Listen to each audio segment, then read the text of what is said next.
What's the deal, y'all? What's good? What up, though? It's your girl, the Caribbean Chocolate, Jocelyn Navarro. Good. It's the one and only Rufus Lala. It's your boy, the Problem, Isaiah Brown. It's the Urban Playboy, Pretty Boy Smooth. This is the Croc Rocket. Nickelback Poppin'. Curls for all the girls. The Perminator, Sam Bale. This is the War of Irish Strong Style. The Wild Irish, Riley Rose. This is Only One Rhonda, and you're tuned into. Now tuned in. You're not tuned in. Tune in. Tuned in. You're tuned in to Tune in to Marks with Mike. Marks with Mics. Marks with Mics. Marks with Mics. Marks with Mikes. Keep it player. Enjoy the show. respectfully. Now somebody hit my music.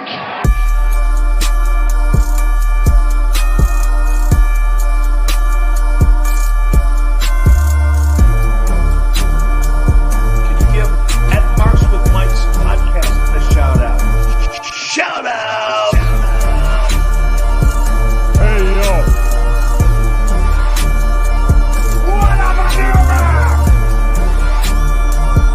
Oh my God!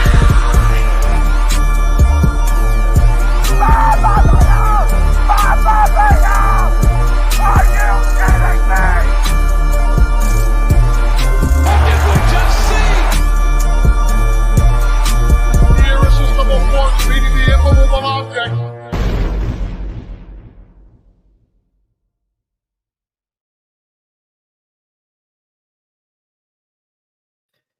Everybody listen to me. My name is Armando Alejandro Estrada and present to you my homie, bulldozer, Dex Clark. Hello. Oh. It is I, the Stampede, Dallas Cash. You know what it is. Here's my man. What's going on, bro? What's going I butchered on? her name, Dallas Clark. I was thinking Caitlin Clark, you know what I mean? She's fucking out here. But Well, yeah, we're here. March with Mics, another episode. Our homeboy JT will be joining in soon. He's having technical difficulties. You know, Cox is still playing with him. You know what I mean? Pause, but you know what I mean? So how was your fourth, man? You know he always got to do a run-in, man. You know that's his gimmick now. Always just doing the run-in. So we're gonna recap a couple of things that have happened over the past week.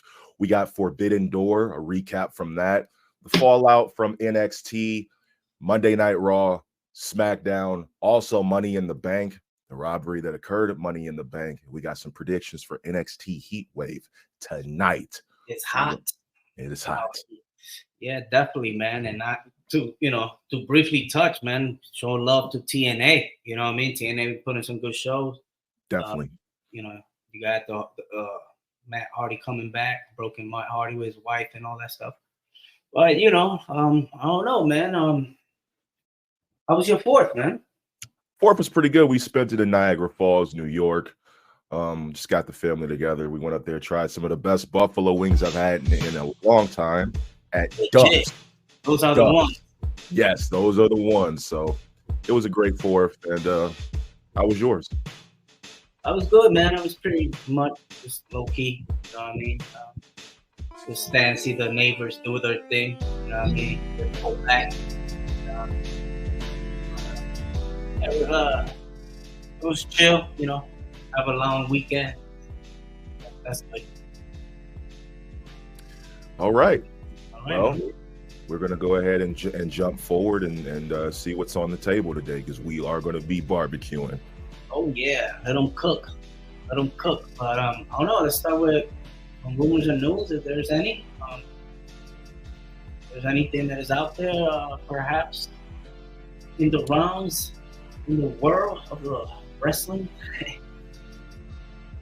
Okay, so this week WWE filed the trademarks with the United States Patent and Trademark Office related to Jeff Uso, Baron Corbin, and more. You know, if I would trade Heat, catchphrase, Baron Corbin, King Corbin, nicknamed the Mask Beyond, and the New Blood Rising. Oh shit, that sounds like a pay-per-view. Yeah, well, what are they cooking up? And come to think of it, now that we have this, not necessarily a rumor, but they're bringing back Bad Blood. So you Yeah, can Bad Blood. imagine what's going on. Like, is there a Hell in a Cell match that's going to be going on for Bad Blood? Because Bad is synonymous with the very first Hell in a Cell match that took place on October 5th, 1997, between the Heartbreak Kid, Shawn Michaels, and the Phenom, The Undertaker, which is still regarded as like a top 3 Hell in a Cell match of all time, in my opinion. Yeah, perhaps like a lot of people said, like that match, was better than Mick Foley's. Yeah, Hell of a Cell. From a wrestling standpoint, yeah, I could definitely see that. I still got Mankind and Taker as my top 1 Hell in a Cell match of all time, because I feel like that was the breaking point of the Attitude Era, and I think that's the match that kind of separated WWE from WCW in the Monday Night War. And that match was iconic because it's still talked about to this day, and there really hasn't been a Hell in a Cell match that brutal since then. No, but he got like he used to do tours, even though like the comedian, he was doing comedy or whatever, but the storytelling just on that match alone, But like going back to the trademark, I don't know. I feel it's probably like they got somebody looking at the numbers, or and I don't know the contract situation. They had something to do with that. You know what I mean? Like now they are aware of what's going on. Like when people leave, blah blah blah. You know what I mean? So they're probably gonna be more lenient with people. Like, you could do this, but you know what I mean? We're gonna get our cut over here. Yep. But everybody's got to get their cut. Everybody's got to get their cut. So yeah, to me, it just now they the TKO, they own it. You know what I'm saying? Everybody just keeping game and shit. So I think we're gonna see a lot of that. It merchandise purposes. All that, match and beyond, like who knows what they got in store, but they doing it the legit way. Yeah, definitely. Just wholeheartedly, I think WWE has some great plans for us going forward as the fans, and it's always good to pull back from the past and introduce it into the future, because it helps get people back into the product from what it was back then, and you're able to create something new now and build off of it. So just reinventing the wheel. Oh man, pretty much. That's the way it should. It should be. Let's see. Well, the big news out of the night for some, John Cena, man.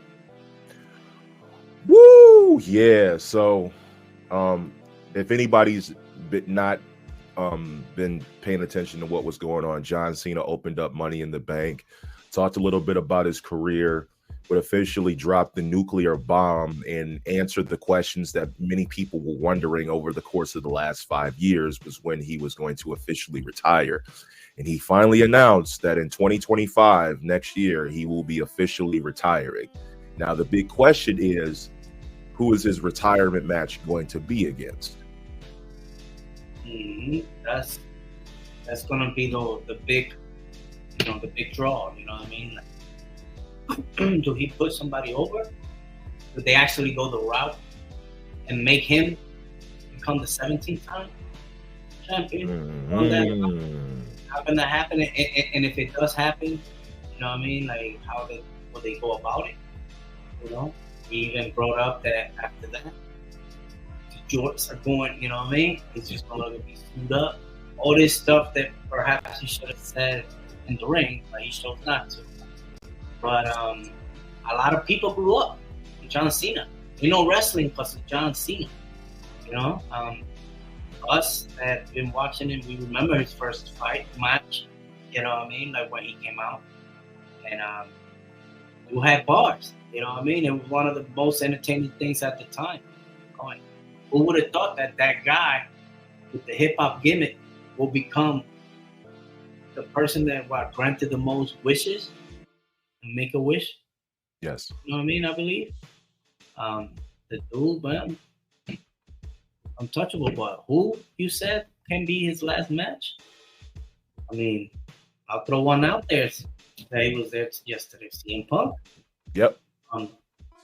but most likely will be somebody like passing the baton, maybe Cody. You know?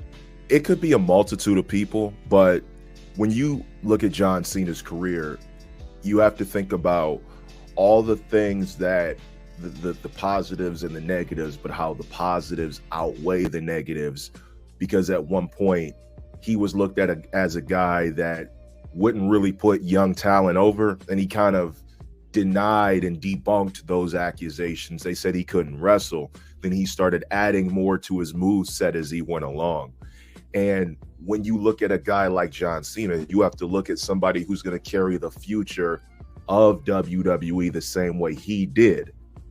So if I'm a betting man, I want him versus CM Punk somewhere down the line, but I don't want CM Punk to be his last match, because if we're going to pass the torch, we have to pass the torch the same way that he tried to Austin Theory, and it didn't necessarily work out. So if I could pick Cody Rhodes, I would. But if I'm a betting man, I would possibly say that honor needs to go to Braun Breaker. That's who I feel like they should at least pass the torch to, because at least with Braun Breaker, he has the charisma, he has the look, he has the build. It's almost similar. The only thing is he's not a rapper, but he has that look and that build, and if I may throw a pun in there, the prototype of what WWE is looking for. I personally say Braun Breaker. It may be somebody else down the line, like, who knows, maybe a Trick Williams, a Carmelo Hayes, a Cody Rhodes, Chad Gable, necessarily speaking. Right there, like the homie Anthony, shout out to the homie. Because Cena break the record before retirement. And that just, that was another scenario that they could go with. You know what I mean? They go that way. And how does that story go by? Is it gonna be for Cody's belt, or is it gonna be for the heavyweight? Like, how would they go about it? Which they can, but let's see. Good shit, eh?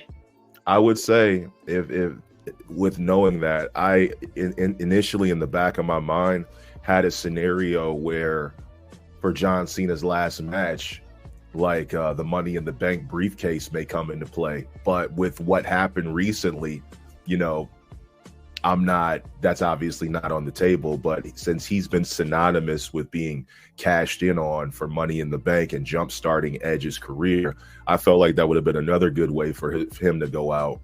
And yeah, the last time is now. And ladies and gentlemen, John Cena has entertained us for over, I want to say, 22 years, 24 if you're counting the OVW stint. And we're so happy for him. So, big shout out to you, John Cena. Thank you for all your hard work, all your dedication, putting smiles on people's faces, letting us allow you to tell you that you suck for arenas all across the country, and then finally you getting the Kurt Angle treatment later in your career. So we're happy that you're going to be celebrating retirement and making many more movies and series. So keep it up. We're just happy for you, man. Salute to you. And who actually came out with that idea? Yeah. Yeah, it was The Rock who said, "Now I want you to go out there and I want you to announce your retirement for next year." Yeah. Like, that ass. Like, he said it, but like the impact that John Cena had on people, because like I said, people know wrestling because of fucking John Cena. You can't see me. The merch, bro. You see it. You know what I mean? Like, the merch, boom, bro. Within minutes of him getting in that ring, you know what I mean? You know how many people order that shit? Hotcakes, selling like hotcakes. You know what I mean? It was unbelievable, and that they able to do that. But I don't know. You know what I mean? There's always a running. You know what I mean? The show. I don't know.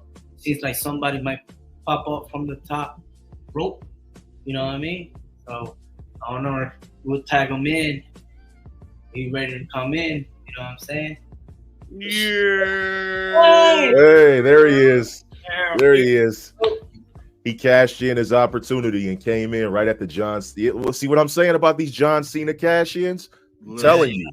Listen, yo, my bad, ladies and gentlemen. I've been dealing with cocks all day, and unfortunately, pause. Hey, yo. Not that type of Cox. I'm talking about Cox Cable. I've been dealing with them all day. Y'all cable company sucks. Y'all internet sucks. Your Ethernet is garbage at best. Like This man cutting a promo. yeah, like it's hot garbage, bro. There's no way with the Ethernet, Ethernet plugged into the computer that I can't log in and start the show on time. Y'all are hot garbage. Throw it away. We need to have a segment on this show where each one of us gets like 60 seconds to cut a promo on the topic of someone else's choosing. And this man just cut a scathing promo on his own internet provider. Garbage, man. Basura. How about that? Yeah, different languages. So I've been watching about it. We talked about John Cena retirement, man. Listen, a lot of people. I got a text messages of crying emojis, and I text back, "Why are you crying?" And that person said, "You're not watching?" I said, "Yeah, I'm watching, but I'm not crying because those. I mean, there's no crying in baseball. There's no crying in wrestling, right?" Mm-hmm. So, in the inside, yeah, it's tears of joy because, like you said earlier, Dallas and Cheech, this man been doing this, entertaining us for 20 plus years. To a lot of people, the same way Terry Bollea, and we'll get to him later. The same way a lot of people grew up on Hogan, this generation of people grew up on Cena. To them, Cena was that Hogan of that era. You know? And I'm going to say it. He is the GOAT. I've always had a love-hate relationship when it does come to John Cena, right? But John Cena literally fed generations. And for 20 plus years, you're talking about the moments he's created, the matches that you can recall, all of that is because of that one man, John Cena. So hats off to him, salute to you, wish him best. If I had to pick somebody for his last match, I see you said Braun Breaker. I am going to go elsewhere. Give me Chad Gable. I also said Chad Gable. Like they can go that route too. Yeah, give me Chad Gable, man. Chad Gable versus John Cena, or if not Chad Gable, give me Melo. Give me Melo. Give me someone who can carry the future of the company. Not saying that Melo and Gable will be those particular guys, because you got Braun Breaker right there. But I'm saying, like, those are two people that can really, really take off and really help this company. Like, especially Melo with his reach. You're looking at Chad Gable, Olympian. I can see it. But I know y'all talked about y'all fourth. My fourth was cool, man. I basically had the itis all day. I ate, went to sleep, woke back up, ate, went to sleep, and that was it. I think out of a whole entire day, I maybe slept about 16 hours, and I never get that much sleep. So I guess that was my body catching up with me. But what else do we have here in the rumors and news? Let's see. We talked about Bad Blood coming back. Did we mention that? Did y'all see the commercial featuring Metro Boomin and Cody. Yeah, definitely. So the fact that check what Ed said. Gable was little Kurt Angle, and his first match wasn't. Yo. That's right. That's why I mentioned Chad Gable, because Chad Gable had the prototype of Kurt Angle, and it would almost be exactly how Cena's career started. And my personal opinion is that Angle's last match at WrestleMania 35 should have been John Cena. Yeah, because they never got that. They never got that handshake. Like Cena never got that handshake from Kurt Angle. So I feel like he could pay that forward with Chad Gable in his last match. No, real talk. I feel you. I feel you on that. I definitely feel you on that. Like I kind of feel like Gable is literally, it's right there. The story writes itself. Like there's no need to add anything extra to the cake. No ice and no extra layer. That's it. But moving on from the whole Cena rumors and news, did y'all hear about this story coming out? Right. So apparently Hulk Hogan. That's why I said we'll get to him later. But apparently there's this young lady online who basically got hired as a brand ambassador for Hulk Hogan and end up getting fired, right? She claiming because she's black. That story didn't get no traction at all. None at all. I didn't hear about it. Okay, it was trending on Twitter, but it was like very, very little wavelength, very little frequency on it. It had no traction. All right, so it had. I mean, it got some views or whatever, but of course, Hogan has the new beer, Real American Beer, and she says that Hulk Hogan has been accused of firing a brand ambassador due to their ethnicity. Essence Janae and an influencer took to TikTok to reveal that Hulk Hogan paid her to be a brand ambassador for his Real American Beer, but fired her the next day after discovering she was black. Now, I don't know if this is true or not. Maybe it's a clout thing, maybe it's not. But just saying, we all heard the tape from a few years ago. Mm-hmm. But of course, people gonna pull out. But he has black friends. Today's July 7th, right? Yeah. Yeah. Today, I believe, is the anniversary of the NWO. Word? Yeah, when Hogan turned. Mm-hmm. Oh, the third man? The third man, Bash at the Beach. Yo. Where were you when that happened? Did you watch it live on TV or did you watch it? At that time, I was on a wrestling hiatus. Okay. And I was more of a WWE than WCW. Well, coming from the South, I was a WCW guy. So I remember not watching it on pay-per-view because my mom was going to pay for that. But I remember going to the pay-per-view channel and hoping that the signal was straightened up for a second because you used to go on the box and it'd be moving around and everything like that. And every so often you would catch like a good still shot.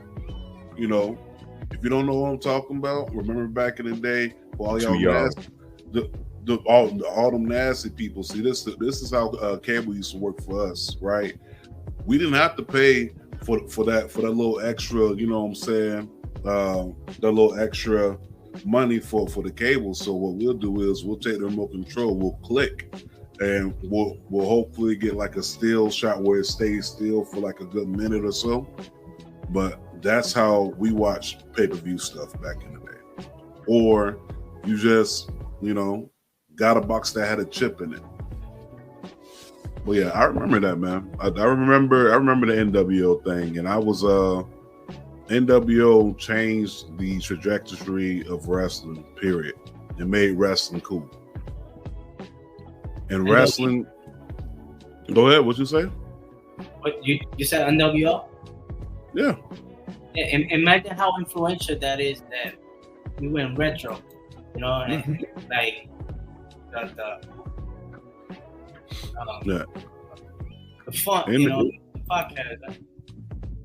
Yeah, NWO changed the game. It got celebrities involved, athletes involved, NBA, you name it. Everybody was throwing it up. I remember at one point, people in school was clicked up. You know what I'm saying? What you said? I said. I remember at one point, people in schools were clicked up, talking about they was NWO this, and you know, I was one of those people. Not gonna lie. Like this is middle school though, you know. So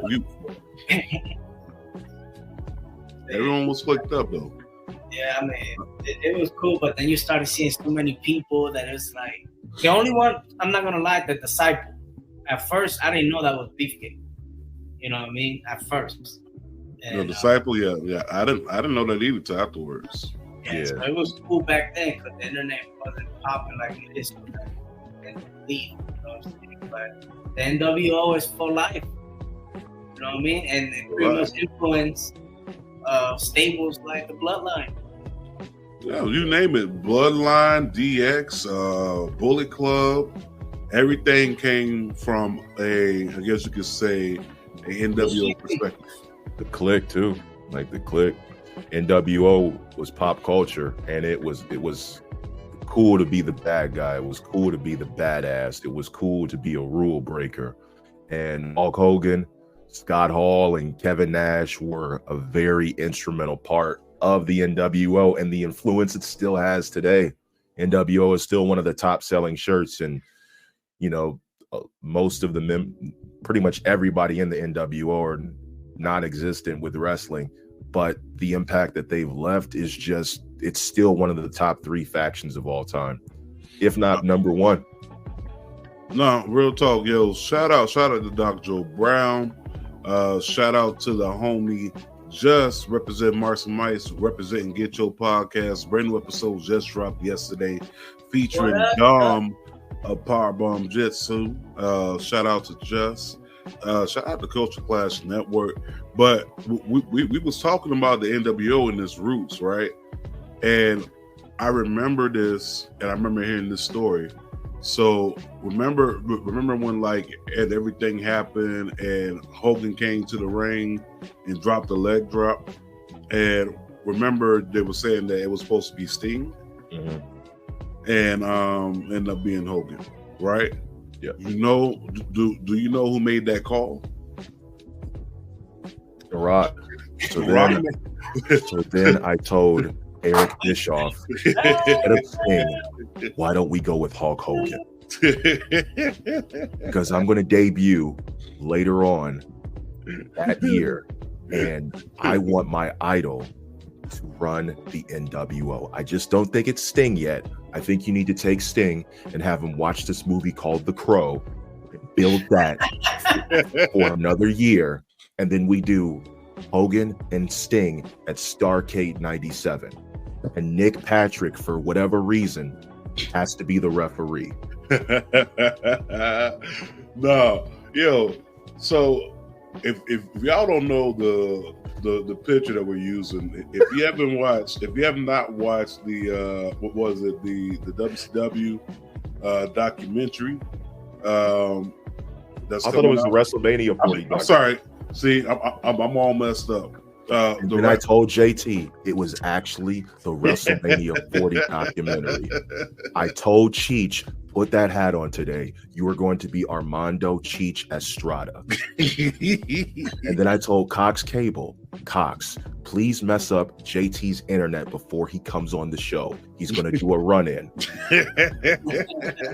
And then I told Gitcho, make sure you comment right up under the video and have Dom from Powerbomb Jutsu on your show.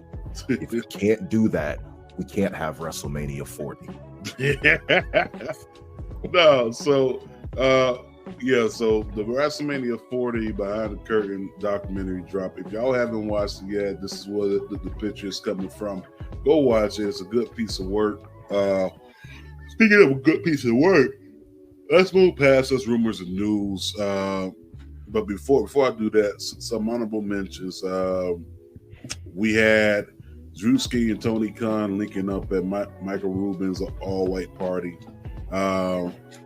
You know who else was there? Drake. Drake was at the party. And you know what else happened on July 4th? Anyone want to take a wild guess? Nobody knows? Nobody knows? That's right. Kendrick Lamar dropped the video. Oh, here we go again. For Not Like Us. This is not Not Like Us playing. This is Like That, which pretty much started everything. So Cass on his show, Kazim, he mentioned that maybe, just maybe, Not Like Us is getting a little bit, I don't know, to the point where it's, I'm not going to use the word corny, but I want to use the term just overplayed. Now, the video was genius. Like, if you dissect everything from the video, and you really look at the video and you really been on your music shit, like, you'll know everything about that video, what he's doing. Everything has a purpose. Mm-hmm. Right? Video's genius. As a DJ, I'm gonna be honest, I'm tired of playing it. I'm not gonna lie to you. Like, I literally played Not Like Us on Friday. I played Not Like Us maybe 5 times from 9 p.m. to 2:30. And I am a very, stickler. Like, I don't like to play the song. I don't like to play any song more than once. Twice is the most. But when people come up, yo, play that. Okay, I'm not gonna play it. But then when they throw some money in the tip bucket, now I gotta play it, right? It's kind of like what's the name that when you go to the bars and you put your money in and you pick your song or whatever, like a jukebox. Yeah, like the jukebox. So if you're paying me, yeah, I'm going to put it on, but to play it 5 times. So I'm gonna ask y'all: do y'all think Not Like Us is getting stale, or do you think the shelf life of the song is going to continue? So my opinion on it is, this is the effect of when Drake came out with Back to Back. We here. Keep going. It was the same thing with Back to Back. We kept hearing it in clubs. We kept hearing it in parties. Radio. Everywhere you go, you heard Back to Back. And Meek Mill could not escape that song for like the first 3-4 years after it had dropped.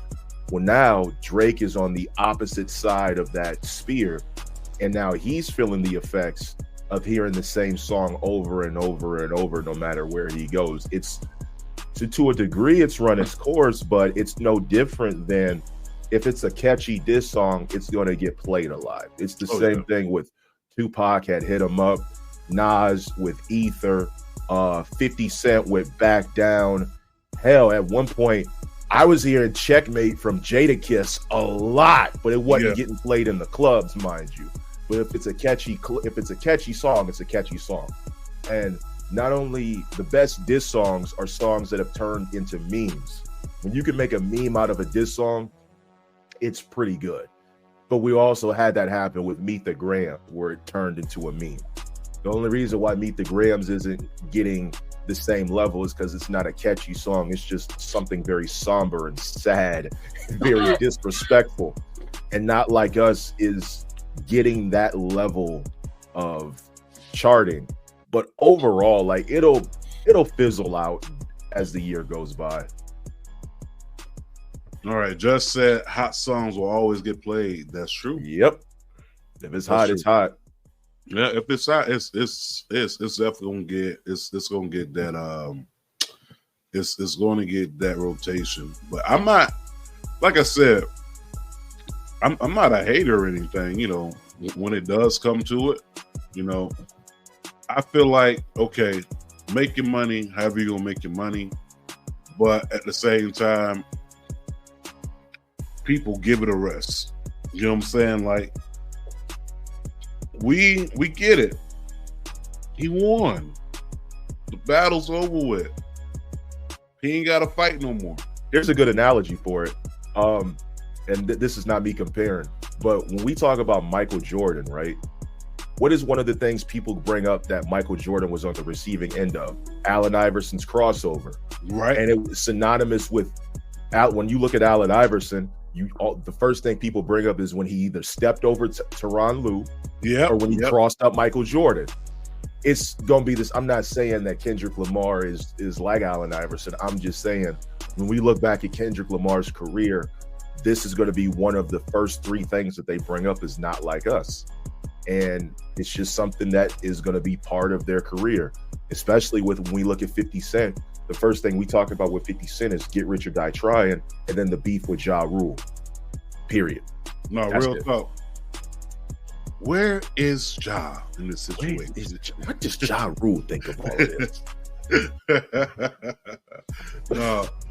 No, but really, what does Ja Rule think of this whole entire situation? Because if anyone knows anything about being dissed and being like continue, I mean, come on, 50 Cent had Wanksta and actually sold the Wanksta doll at his concerts.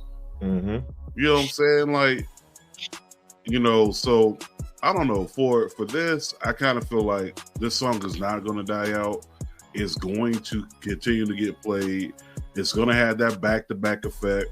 But do you think Drake takes time off the way Meek Mill take time off, or do you think he hops right back on? No, I think Drake. If I'm Drake, I'm going to just not let it affect me and keep, because he still has fans that are going to come to his shows. Like, yeah, he took an L, but Jay-Z took an L when it came to Ether, and he still put out albums. People are still going to buy your music. It doesn't matter how many times you get your ass kicked. They're still going to buy your music. Yeah, if you got good music. You got the music. People, if you got good music, people are going to come towards it. I mean, to have that happen, I mean, like, really, this generation, you know what I mean? So, yeah, Kendrick gonna be playing, you know what I mean? Like, they think, like, Kendrick going on Lil Wayne, you know what I mean? Like, he want to hear some shit, but Wayne ain't gonna do nothing, you know what I mean? He ain't doing nothing against Pusha. Yeah, that's just kicking down a forbidden door right there. Yeah, for sure. But I think that's enough of that, man. Let's talk about that pre, bro. Oh no, you're right. You know what? It is enough of that. One last thing, and then we're gonna hop off of this whole entire thing, right? So, speaking of getting dissed, getting dissed or whatever.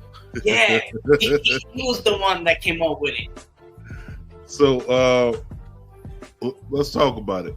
Yeah. So, Rose, aka Rick Ross, was in Vancouver, Canada, and he decided to play Not Like Us. Well, what? That's exactly what ended up happening. If you didn't see the video, Ross is going to deny it, but he clearly got hit, right? He got hit by a Caucasian fellow who yelled out, and he told him straight up, I know MMA.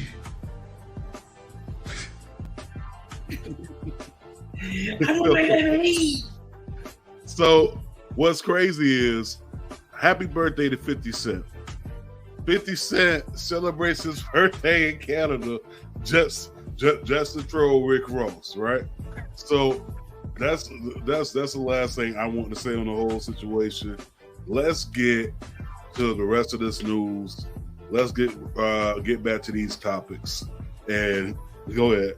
And I told Rick Ross, go out there and disrespect Drake in Vancouver, British Columbia. And then I this is funny because I got Kendrick Lamar popping up in my head telling Rick Ross, you think Vancouver gonna let you disrespect Drake, nigga? Yeah. Oh my God. But I'm not gonna hold y'all, man. I'm not gonna hold y'all. But let's move on, man. So we had Forbidden Door last week, and we had Money in the Bank this week, and we got Heatwave. It feels so long, you know. Like It feels if it was just last Sunday, which is crazy. What we doing? All right, so I'm just gonna go. Let's go and just hit how we felt about Forbidden Door real quick. So overall, we watched all the matches, not all of them, but we watched the ones that matter, right? The ones that matter, the one that opened the show, like this one. Who care about this match? Anyone? Yeah. No, because it was forgettable. Yeah.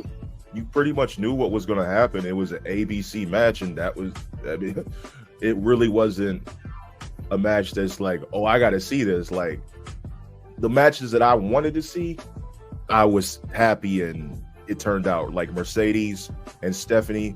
Oh my gosh, that was a really good match. Really good.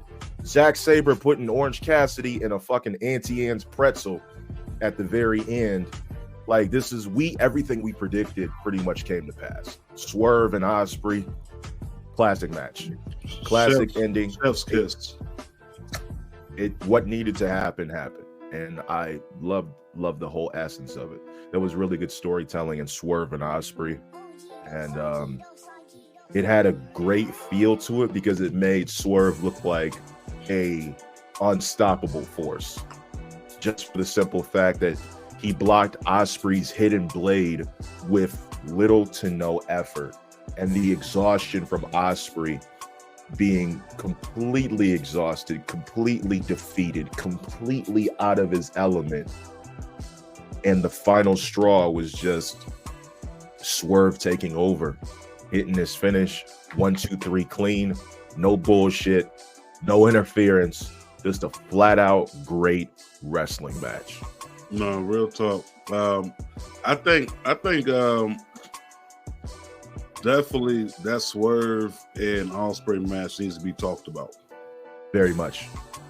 It needs to be talked about. Like, that was so much high team, like, action was everywhere, and a lot of people were predicting that Swerve was going to lose and drop it to Ospreay, but people were saying that not people. People are saying that it was Will Ospreay's idea to actually have this match and actually take the L. But it wasn't his idea. It was The Rock. You know, Will Ospreay, I really think you should go out there and put on a 5-star match with Swerve and lose.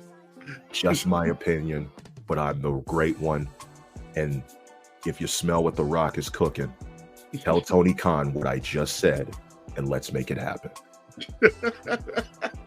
Yeah, so okay. This Rock meme is going to be the new "Not Like Us." I swear to God, every time something happens, people are just going to post that. I mean, I posted it when Drew McIntyre snapped on the cameras. Yeah.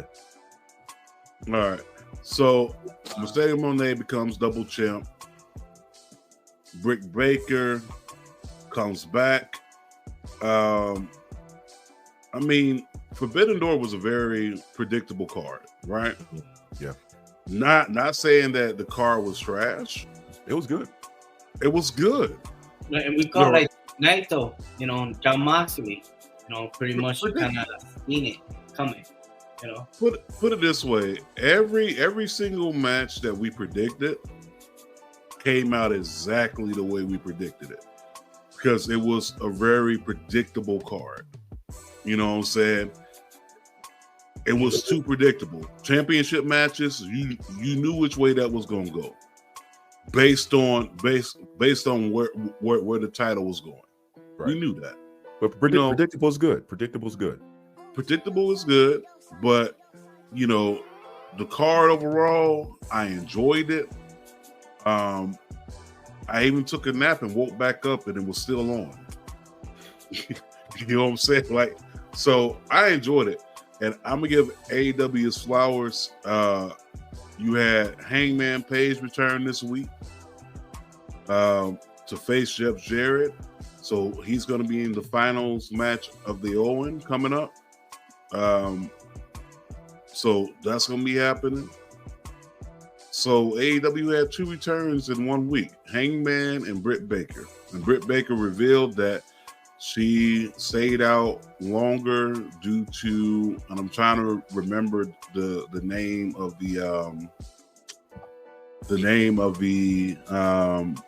condition that she had, but she ended up staying out longer and told Tony that, hey, I need to stay out longer to get myself together. But Britt Baker going in with Mercedes Moné right off the back, do you think that she deserves to cut the line, or do you think people like Chris Statlander should be up next?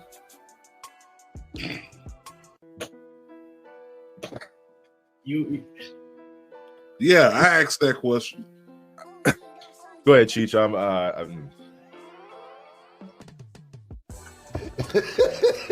You can't wait. Boy, it just make perfect sense in the sense of, like, you know, keep the top players with the top players. Stanlander hasn't got there yet, in my opinion. You know what I mean? I'm sorry, Stokely, Hathaway, they wasting him. I don't know what the fuck happened, but yeah, he got his comedy sections and things like that, but I don't think he had made the impact that I thought he was gonna make. The same thing when he was in NXT. You know what I mean? I think he fell off. He fell off, Stokely. No, but he's still, you know, he's still on TV. You know what I mean? So don't hate on that shit. But man, yeah, Rebecca, man. You know, she's the homie. You know what I mean? She's his hometown hero, even though she claims Pittsburgh. You know what I mean? Because that's where she's from. AIW alumni. AIW. You know what I mean? So it's only right that she's the one, because there's nobody else there that I could think of. You know what I mean? Like, that it could be up that top notch. I think it would be cool if they have that match, and then Thunder Rosa and then the other ones kind of come in. Because to be honest, on paper, the girls division, they're good, but the matches. I got you. It's kind of like the Lakers when they had Karl Malone and Gary Payton, right? On paper, man, yes, that looked good. In reality, it's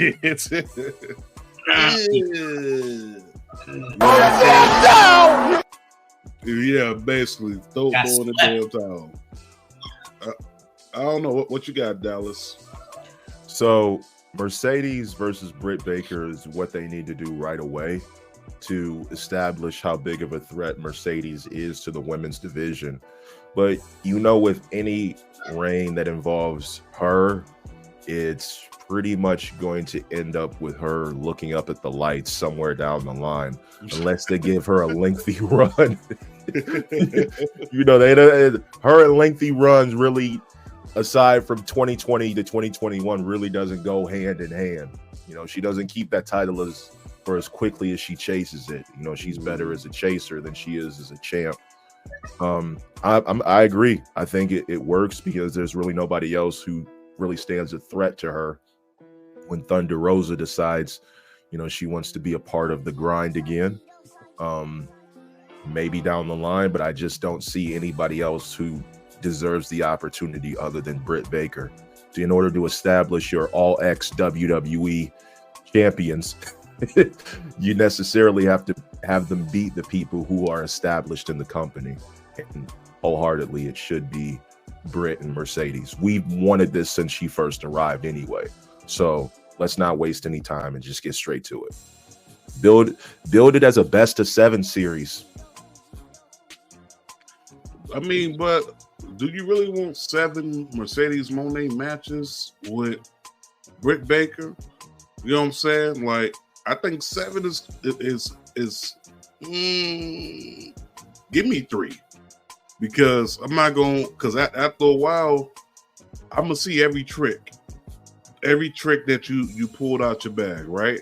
Remember that they had the same thing happen in AEW with the best of what was the best of 7 with who was it? God damn it! I want to say it was was a Hangman. Was a Hangman and Omega? I can't remember, but we're gonna see every trick. But by the time we get the match number 3 or 4, it's like, okay, it's predictable. We know that this is gonna happen and that it's gonna happen. You know what I'm saying? Yeah. And I'm not disagreeing with that idea, but with a best of 7 series, like let me just bring up a few. We talked about the Hangman one, right? All right, so John Cena and Booker T had a best of 7 series. We had seen everything in the book, but it was still classic material. I believe Chris Benoit and Booker T had something. Cesaro and Sheamus, like the best of 7 series. Like as long as they have great chemistry. Oh yeah, for sure. And we've seen how many John Cena and Randy Orton matches over the course of like 20 years. I mean, if they got chemistry, they got chemistry. So I'm not disagreeing with you there. My only thing is that if the opportunity to make money is there and people are willing to pay, why not? I mean, we've seen 4 or 5 Okada and Omega matches. No, real talk. You know, so no, I got you. All right, moving on from there. For Forbidden Door overall, if you had to give it a grade, what would you give it? I give it a 7. It did what it needed to do. It was a very traditional style AEW pay-per-view. A little bit of surprises here and there, not too much. Good spots and bad spots, but I think a 7 is right where it needs to be. I think a 7 is fair. 7? Okay. Cheech, if you had to give AEW Forbidden Door a grade, what would you give it? A participation badge. God damn. Yeah, and then long as fuck, and it was just nothing special to me for some reason. You know what I mean? No, but I'll give it a C. A C. I'm gonna give it like a B minus, only because of the length of the pay-per-view and the predictability of the pay-per-view. You know what I'm saying? Everything else was predictable. So I'm gonna give it a B minus. Moving on to Money in the Bank. So Money in the Bank popped off from Toronto. We had the men's Money in the Bank ladder match. This was dope. Like, I got really excited for the ladder matches, and I remember being one of those guys who said Money in the Bank should just be at WrestleMania. I think me and Cheech both agreed on that. Mm-hmm. Like, they should scrap the pay-per-view, the theme pay-per-views, and make them just exclusive matches. But the men's Money in the Bank ladder match, when I tell you, I was genuinely driving my car, watching it on my CarPlay, and I'm literally hooked in because for a minute, I was really, really, really expecting Melo in the bank or Yeet in the bank, but we ended up getting Drew. Were you surprised by the Drew McIntyre decision? No. I don't think anybody was, right? But to have my mans win the Money in the Bank ladder match, then to go out there later just to end up getting screwed over. So we go from this to later on with CM Punk screwing this man over, man. CM Punk not only screwed over Drew McIntyre, he ended up screwing over Seth Rollins because Seth Rollins can't get a title shot. Mm-hmm. Like, he can't get a title shot whatsoever. And this is the picture from last year's Money in the Bank, by the way. No, but so with this, do you think that this whole Seth Rollins thing, it's pretty much a layup at this moment? Yeah. We know what's going to end up happening. We know that at the end of the day, Gunther is going to beat Damian Priest. We know this. Mm-hmm. So with Gunther going to beat Damian Priest, the Seth Rollins challenges Gunther for the title.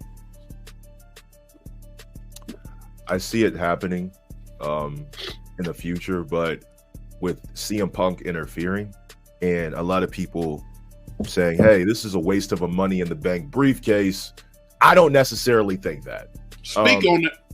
Because it further pushes the story of Drew and CM Punk, with Drew and Punk being now synonymous with Money in the Bank cash-ins. Punk being a two-time winner, Drew having a failed cash-in, CM Punk never had one.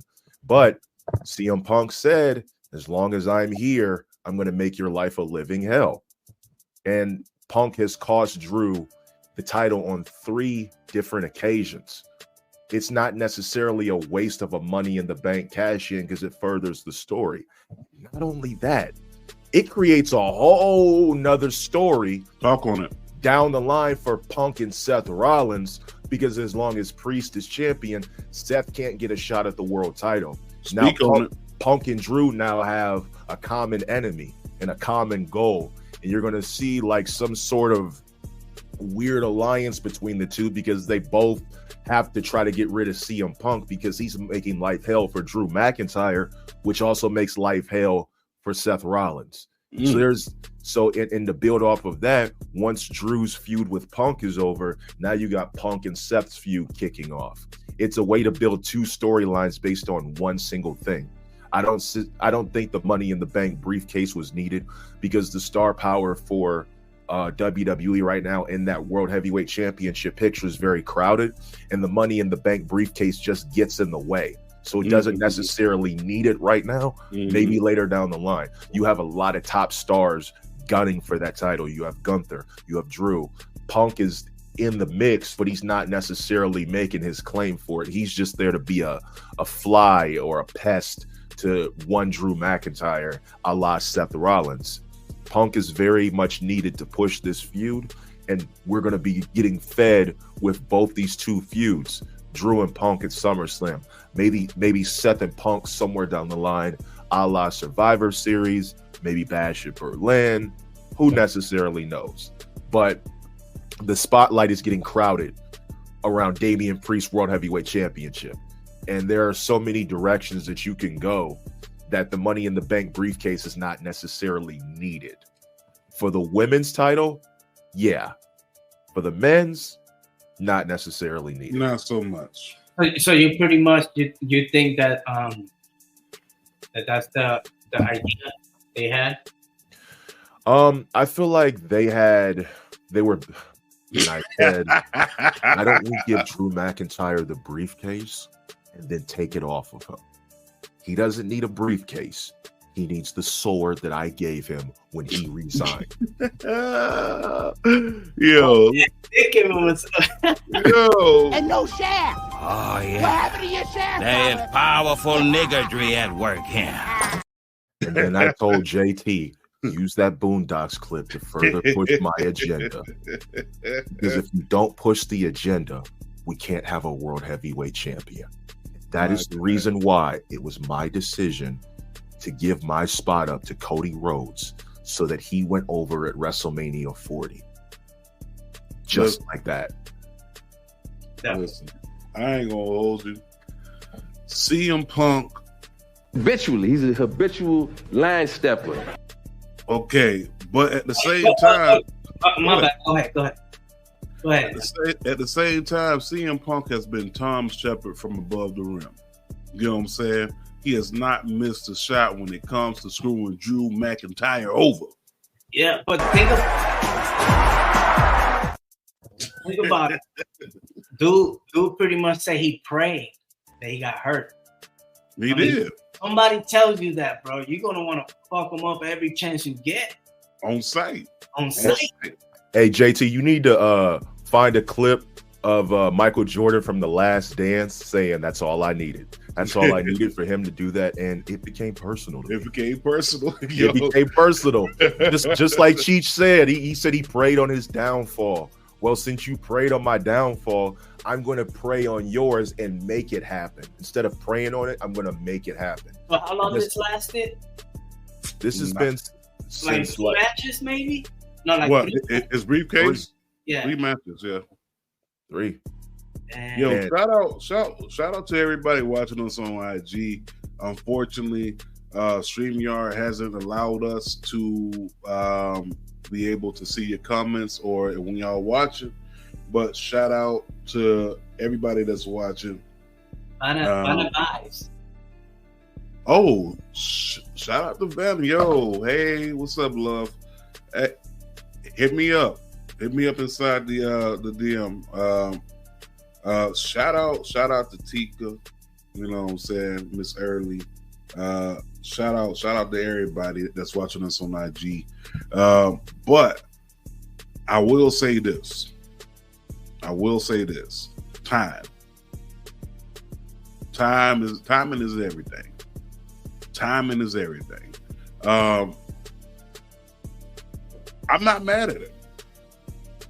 I'm not mad at, the briefcase, but I am happy about what is going to happen afterwards. We got Bad Blood coming up. We got SummerSlam coming up. We got everything coming up as an outcome of this. Hey, who knows? Even Scrap Daddy may get involved in a fight because him and Drew McIntyre were going at it after the whole entire Money in the Bank. So who knows? But moving on to the next thing that happened, no particular order. Let's talk about the IC match in the Continental title. Go ahead, Dallas. And I told Drew McIntyre, don't let them play with your name like that. Go out and make your voice heard. So we got the IC match, Sami Zayn versus Braun Breaker.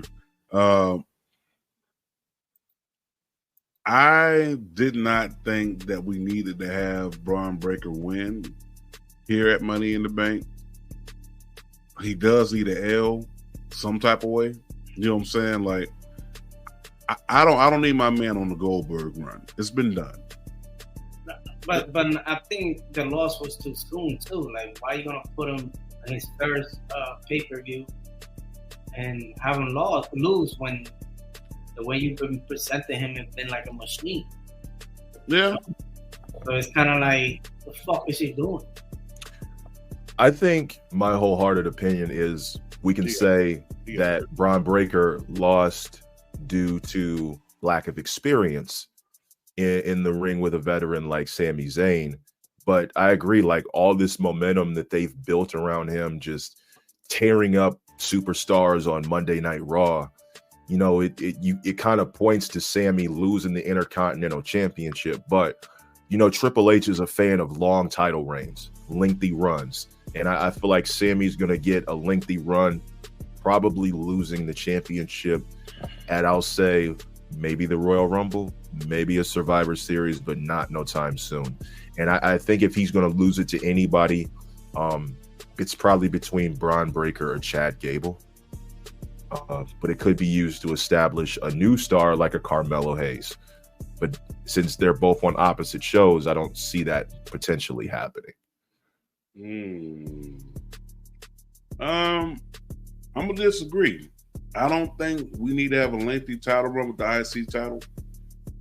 I think that needs to be like one of those where we need to switch it up every 4 months. We got switch it up every 3 months, right? 90 days, every 90 days, switch it up because there's going to be. Go ahead. And I honestly believe every 90 days we should have a new Intercontinental Champion. Lengthy runs are not something we need anymore. We don't. We gave it to Gunther. We're not going to give it to everybody else.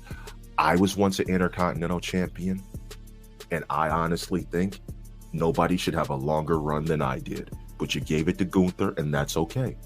But we're not going to keep the IC title on Sami Zayn any longer. He needs to lose it.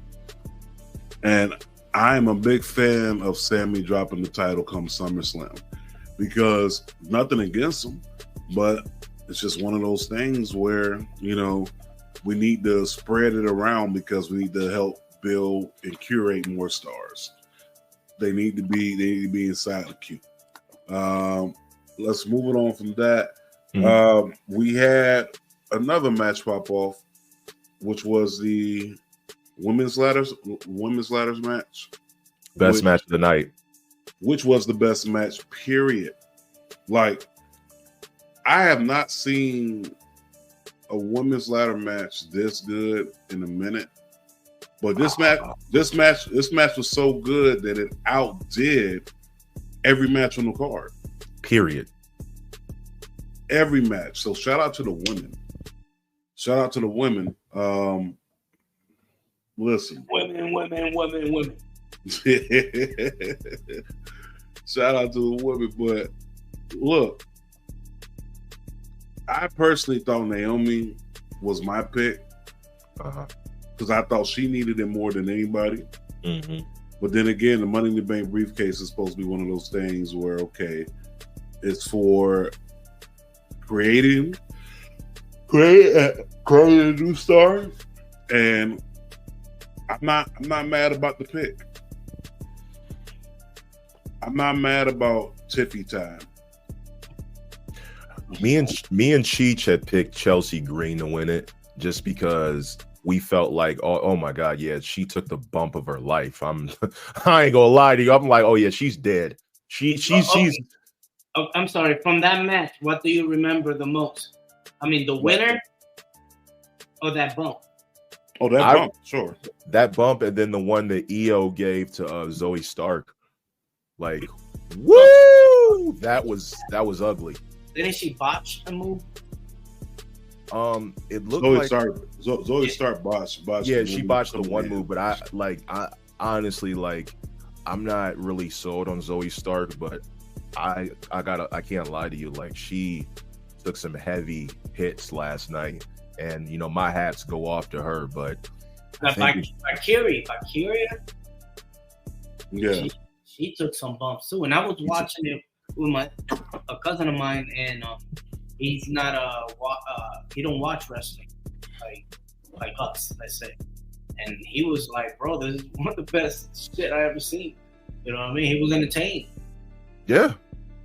I haven't seen a women's Money in the Bank ladder match this good since, I want to say, 2018's Money in the Bank ladder match when Athena / Ember Moon did the eclipse from one ladder to the other, and I thought that was probably like one of the greatest displays of athleticism and timing that I had ever seen in a Money in the Bank ladder match since like Shelton Benjamin. And the whole fact is that when we talk about that match, Tiffany Stratton and Chelsea Green and Naomi, those were the three that really could have used it the most. But I'm not mad with Tiffany Stratton winning. You definitely have to build new stars, and the timing is coming, and she's definitely going to cash in real soon. I say probably SummerSlam, but we'll see. She definitely cashing in on SummerSlam. And real quick, shout out to Courtney, representing, of course, the Bloodline Network. So shout out to her for tuning in. But go ahead, Cheech. I forgot what I was gonna say. It's Tiffy time, baby. It's Tiffy time. Tiffany is definitely going to cash in. Like who she's gonna go after, but now Nia Jax. Yeah. most likely be Nia Jax the champion? Okay, you ready? Nia Jax, to me, I think Nia Jax is going to win it at SummerSlam. If she doesn't win it at SummerSlam, then Tiffany catches it in at SummerSlam to make it a triple threat match. Oh, gotcha. But either way, I don't see Bayley leaving SummerSlam with the championship. And I don't even see Priest leaving that. Oh no, he's looking up at the lights in Cleveland, Ohio. He's looking up at lights. I don't care. Yeah, man. Nah, basically, they just announced WWE 24. Yeah, WWE 24 on Damian Priest coming out soon. Oh yeah. That's anytime they do one of those 24 specials, just looking up at the lights. Just know somebody gonna be looking up at the lights, and whatever title you had is going. They did that with Roman. Like, hey, here's your documentary. Lights. Let's go to give them the lights. But no. Overall, Money in the Bank was a pretty decent card. We don't need like 7 hours worth of matches. You know what I'm saying? Give me a solid 3 to 4, and I'm cool with that. Triple H made that comment, and that automatically people thought he was talking about AEW. He was talking about the pay-per-views back during the McMahon era. Because Cheech, you were there, I was there. Those pay-per-views were 7 to 8 hours long. Ooh, okay, yeah. Imagine being there live. You exhausted by the time the main event comes on. You exhausted. You playing with beach balls and shit. Like, that's over with. Like, but no. Shout out the shorter pay-per-views. I'm cool with 5 matches. That's it. No, and you see what they doing too. They doing like I'll just say like, to pump people up for the show the day before, like the press conference and stuff like that. That everybody gather up, pretty much hyping them up, for everything. But all them ideas, also even though AEW was doing the press conference after, you know what I mean? But WWE they changed it. Well, a lot of people think it was Triple H that came up with that idea, but you know who came up with that idea? And then I said, less is more, Hunter. Shorter pay-per-views are the way to go. If I'm not going over, don't make it a long pay-per-view. No, real talk. It makes sense. But real quick, we talked about Money in the Bank. I want to say as much as we can, but we got to get to the main event, which is the 6-man tag Bloodline versus Randy Orton, Kevin Owens, and Cody Rhodes. So, what you got from this, Dallas? And then move it on to Cheech. All right, I'll quickly run through it because I'm excited to hear what Cheech has to say about this. I feel like the match was what it needed to be. If you're going to establish Solo Sikoa as a legitimate threat and as the new tribal chief, he has to beat Cody Rhodes. He has to pin the face of the company.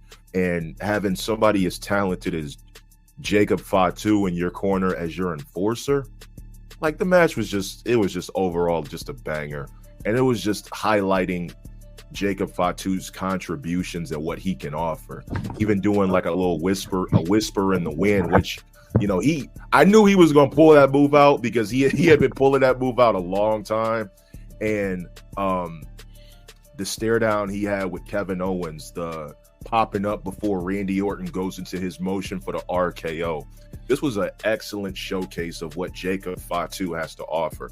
But I feel like the right decision was made is for Cody to eat the pin, and Solo joins like only one of 4 people, to pin Cody Rhodes clean. And now Solo has established himself. We'll see what the future holds, but that Roman Reigns pop at SummerSlam is going to be generational. It's going to be legendary. The roof is there's not no roof there because it'll be in a stadium. But if there was a roof, it's gonna blow off whenever Roman makes his appearance. When him and Solo finally lock eyes, it's gonna be generational. What you got over there, Edmundo El Cheech Estrada? Let's go, Cheech. Well, the match was good. You know what I mean? Like everything that was going on with everybody going at each other. You know what I mean? Of course, Cody taking the L to Sikoa, pretty much right there, just setting up like y'all gotta get my lick back. SummerSlam, boom, main eventer. You know, you're going against the champion. Perhaps somebody else new come in. Perhaps we'll see Roman Reigns come back. Who knows? But I all I can say is, man, I don't know what the fuck is wrong with Tangaloa, man. He been fucking up ever since he came back, and it's obvious. I don't know, you know, when you go for a nut shot, you go for the nut shot. This nigga went like he felt them, and then he trying to get him. You know what I mean? Like hit him in the gooch. Like, yeah, like the gooch. You know what I'm saying? Like, bro, you just go in for it. Like my man was like, ooh, like, no, man, like what the fuck, bro? Like it fucked it up for me because then the ending was flat. And to be honest, a lot of time with matches, what do you remember? The ending. And that ending kind of fucked it up for me. You know what I mean? Because it felt flat. I think it felt so flat that you usually think something was gonna pop off after. Nigga, then when state go dark, we go to the press conference. Let's go. Make them forget about this. Boom. And who's the first person they had there talking? You know, John Cena, right? Was it John Cena that opened the press conference? Yeah, John Cena. Hit him with the neuralizer. Make him forget everything that happened. Yeah. I mean, smart move, very smart move. But hey, when it does come down to it, hey, Tangaloa. Hey, yo, hey, niggas get shot every day, B. You be alright, nigga. You tough, right? I'm not gonna lie. Yo, that video takes me out every time. Botching a low blow is crazy. It's crazy, but at the same time, it's like, come on now. When was the last time you see him wrestle? Didn't he wrestle? SmackDown, was it not last week, but 2 weeks ago. 2 weeks ago. Yeah. So I'm saying, like, how many matches since he came out he had? He's only been in two. Two? One singles, one tag team. You see why? I mean, NXT. Yeah. Damn, Cheeks. God damn. I know somebody got to tell him, you know what I mean? Because he's motherfucking fucking up. Yo, she's fucked up. Hey, so overall, if you're going to grade Money in the Bank, what you got for it? Me? Yeah. Shout out. Oh, hold on, real quick. Shout out to Tiff. Go ahead. Bro, Tiff. Now, I'll say this. It was a B plus. B plus. Yeah, the match of the night, definitely. The women's they let them cook. That's for sure. They did their thing, and salute to all of them. And they all look good. You know what I mean? Coming out. Okay. Yeah, they were good. Okay. I give it. I'm thinking in between probably a B minus or a C plus, and I'll tell you why. Because some of the botches in the match, because there was almost like a botch almost every match, but mistakes happen. Mm-hmm. But crucial ones that decide the fate of the match kind of take away from the aura of the match. Like, for instance, we didn't talk about how Damian Priest had one of the best performances of his career. All they remember was the botched pinfall after the Falcon Arrow. Yeah. And when people, just like Cheech said, they usually talk about the ending or the big mistake that happened. And when people look back at that match, they're not going to talk about how Damian put on like one hell of a clinic. All they're going to talk about is he botched kicking out of a Falcon Arrow. he botched the pinfall and how everybody looked confused. And especially with Tongaloa, like missing a low blow is crazy. But overall, I feel like the pay-per-view did what needed to be done. Not too many, and I'd say there were going to be some predictable pop-ups, not too many surprises or changes that needed to happen. However, wholeheartedly speaking, there could have been some things that were done a little bit better, but I'll give it a B-. Okay. If I had to give it a grade, I'm gonna go C plus, maybe B minus. I mean, botch after botch after botch after botch. It's like, you know, at one point I was like, damn, another botch. Again. It's like, you know, but you know, it's to be expected. But people either going to remember the winner or they're going to remember the mistake. No one never remembers the loser. It's either the mistake that happened that fucked everything up, or the winner. And I think that a lot of these moments could have been saved if it wasn't for that botch. But then again, I'm not going to let the botch like determine my whole experience. So I think a C plus is pretty much accurate. But if I am going to go to B minus side, it's only because of the women's ladder match. You know what I'm saying? That's kind of what saved this paper, in my opinion. Yeah. And just like you said, we try to look past the mistakes, but in both of Damian Priest's major single titles matches, a botch has happened on his side both times. And when people talk about his title run, they're going to note that as one of the reasons why they think his title reign has been underwhelming. And I'm a fan of Priest, and I think he's been doing an incredible job. But I feel like his hard work is getting overlooked because of a couple mistakes, major mistakes. One of them wasn't his fault. No, real talk. All right. God damn. Let's move on real quick. Heatwave predictions, and we out of here. Yep.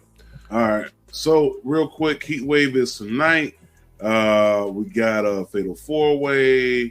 We got the women's NXT Women's Championship. We got Chase U on the card. And I want to say, what else we got there? We got Oba Femi going up against Wesley.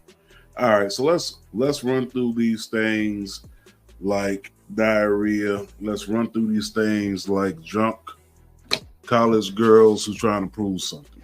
Okay, let's go. So if I had to go ahead and pick, let's go ahead and start off with the women, because I think the women are absolutely going to steal the show. We got Maya, aka Kalani Jordan, going up against Sol Ruka. Sol Ruka, well, that move. That move, bro. Oh my God. No, listen. When I found out the name of her move was the Soul Snatcher, the Soul. Listen, how to bless you, bless you, bless you. I am going to give it to Maya, aka Kalani Jordan, because that's my pick too. I'm not the title. That's the first defense, right? Yep. Yeah, that's the first defense. What you got over there, Cheech? Oh, on that match, I wouldn't mind seeing Sol Ruka. You know what I mean? Coming on top. You's a nasty nigga. All right. So, boom, we got 2 for Kalani Jordan, 1 for Sol Ruka. Let's move on. Chase U going up against Nathan Frazier and Axiom. Who you got over there? You going with Chase U? What you got over there, Cheech? Window. Rudy, who are you? I don't know exactly why they're going at each other. I mean, they are the champions. I hate that. You know, they should have put the belts on the Good Brothers, but that's not here or there. That looked like an A kid, something like that. But yeah, I guess Chase U could take that. know what I mean? They do have a kickoff, right? Got some girls in the kickoff. Yeah, but we talking about the But the boys. girls, I'm telling you, the girls, they gave the kickoff match to the girls. That's pretty good. Yeah. So you going with Chase U or you going with Axiom and Nathan Frazier? Hopefully both lose. Hopefully they both lose, so nobody wins. Yeah, I'll go with Chase U. I'm gonna go with Chase U too because I've been wanting the titles off of Axiom since the Good Brothers challenged it. Next up, Obafemi going up against Wesley. Who you got? I mean, he literally gorilla press slammed him from the top rope and threw him like he gonna gorilla press slam him and throw him up in the lights, bro. Obafemi, no debatable. 3-0 in battle rap terms. We say 3-0, a 30. Is 30. He cooking him? Are we gonna see like on TNA tonight? If they do show up, I know, right? They be there.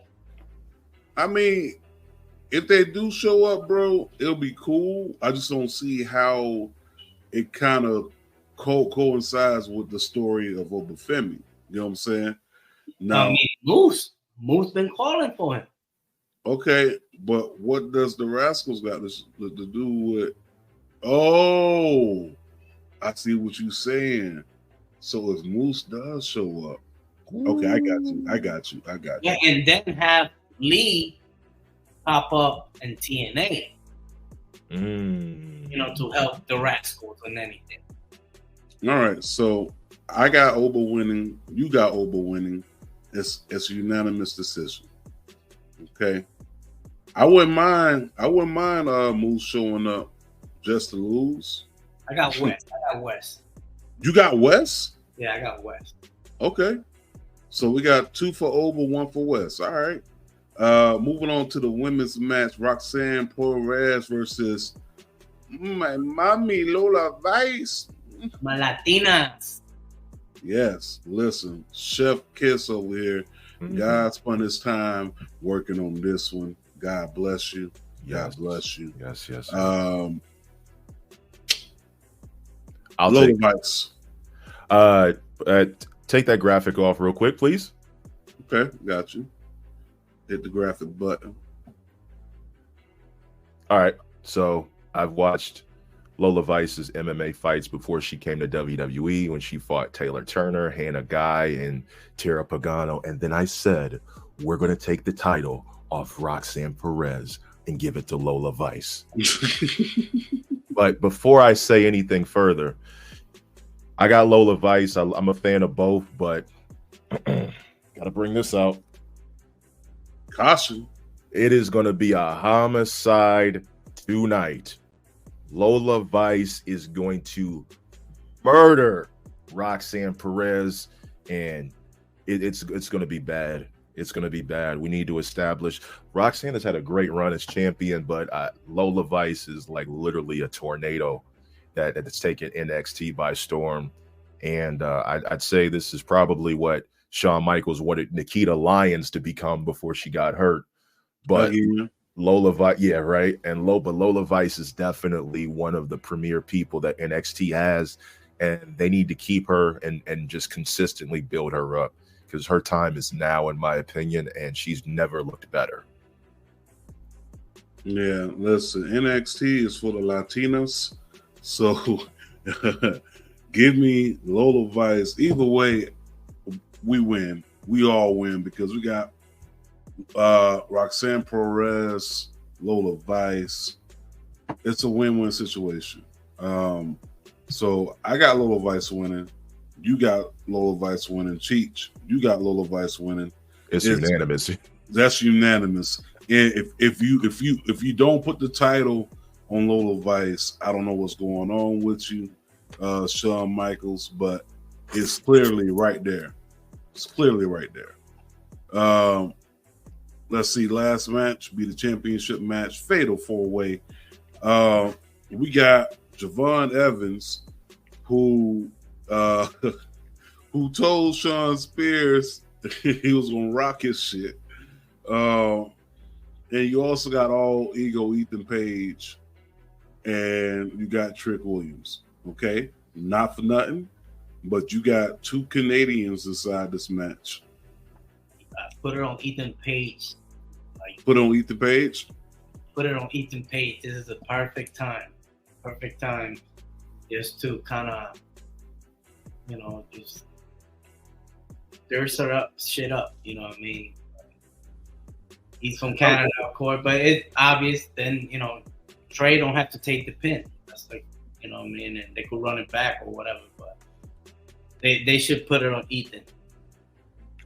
I say put it on Ethan Page as well.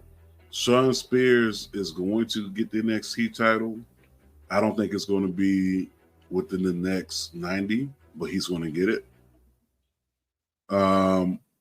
But put it on Ethan Page. What you got? I think Ethan Page is a safe bet, in my opinion. Although I would like Trick to retain. I feel like there's nothing more that Trick needs in NXT right now. I feel like he's slowly developing. I won't say slowly, but he's quickly developing as far as ring work is going. And I think he's ready for the main roster. And I think Raw needs another NXT call-up right now.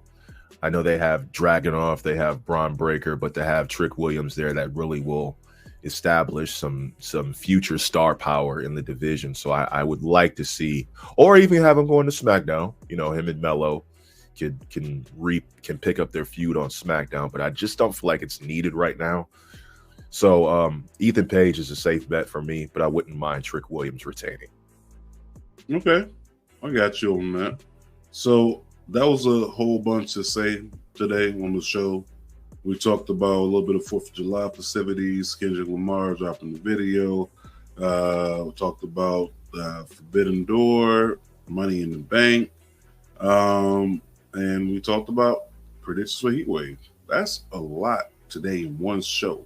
We covered a lot. Yeah, we did. Not in depth, but we covered a lot. So with that being said, I don't know.